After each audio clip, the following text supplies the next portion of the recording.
मैं जो आपको कह रहा था ना कि आपकी पर्सनैलिटी बड़ी इंटरेस्टिंग है, वो ये कि मैंने देखा कि 2012 में आप वापस आई, वहाँ पे आपका करियर था, फिर आप यहाँ पे आई, फिर यहाँ पे प्रोग्राम किए, फिर एकदम हमने दोबारा लाइमलाइट में देखा आप खान साहब के साथ, फिर उसके बाद जो सारे सीन हुए, और फिर आप जब पाकिस्तान में वापस आती हैं आज से कोई 2-3 साल पहले, फिर उसके बाद यानी बड़ी हंगामा खेज ज़िंदगी है, और आपके चेहरे पे जो मुस्कुराहट है इसको कैसे आप बरकरार रखती हैं? यानी देखें ना, लोगों के ताने तंज ये अपनी जगह पे होता है, सपोर्ट करने वाले भी होते हैं।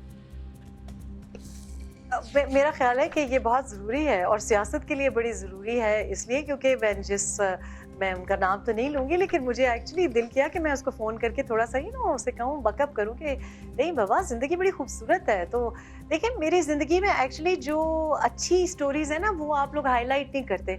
ज़िंदगी में मुझसे शायद एक बंदे ने फ़रेब, 2 बंदे ने फ़रेब धोखा किया हो, लेकिन इतनी काउंटलेस स्टोरीज़ हैं कि जिन लोगों ने मुझे प्यार दिया है, इज़्ज़त दी है, और उन्होंने अपनी ज़िंदगी में इस तरह का वो इम्प्रूवमेंट लेके आए हैं सिर्फ मेरी किसी एक बात कहने से या छोटी सी मदद से। तो बहुत सी ऐसी स्टोरीज़ हैं जो लोगों को नहीं पता, और आए दिन ऐसी बातें मुझे पता चलती हैं कि मेरी एक वीडियो की वजह से कोई बहुत बड़ा काम हो गया है। तो मैं इसलिए हंसती मुस्कुराती हूँ बिकॉज मैं समझती हूँ मेरे लिए जो चीज़ ज़रूरी थी, अल्लाह पाक का मेरे ऊपर बड़ा करम है। And I think the fact that I am still positive and I'm still idealistic is very important, because अगर इंसान इस तरह मायूस हो जाए तो perhaps I'm very young at heart, I'm very positive and I believe कि positivity is needed। और हमारी तो दीन की तलकीन ही यही है, मायूसी तो गुनाह है, कोई रीज़न है। हम ये बातें करते हैं पर हम उसके मफहूम तक पहंचते नहीं हैं। हम सजदे में जाते हैं लेकिन सजदे के मफहूम ही को नहीं समझते। आज तो आपकी बातें बहुत मुख्तलिफ है रहम साहिबा, मुझे तो लग रहा है कोई एक रूहानी शख्सियत के साथ मुखातिब हूँ मैं।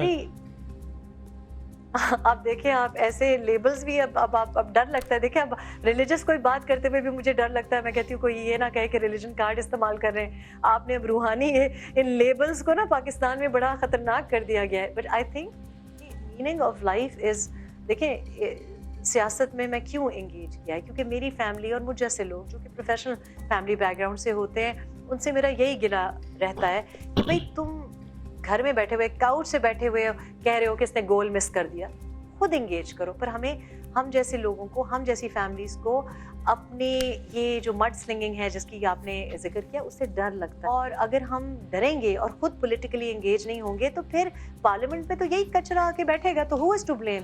उनका तो कसूर नहीं है, वो तो बेचारे बेरोजगार थे, वो तो मेरी तरह बीबीसी की जॉब नहीं ले सकते थे। तो बेचारे आज भी मैं इनफैक्ट लोगों की, मुझे पता है, इमिग्रेशन भी सॉल्व कर रही होती हूँ, लेकिन इट टेक्स करेज। मैंने अगर सीनियर ब्रॉडकास्ट जर्नलिस्ट की पोजीशन तकरीबन 5 साल बीबीसी पे की, लेकिन उसके बाद मेरे लिए एक चीज़ इम्पॉर्टेंट थी, रिश्ते इम्पॉर्टेंट थे, तो मैंने रिज़ाइन करके आई। और मुझे याद है मेरे मामू ने उस वक्त मुझे कहा कि तुम उस मुल्क में जा रही हो, मुझे लोगों ने कहा कि इतनी मुश्किल से तुमने करियर बनाई, ये जॉब किसी को मिलती नहीं।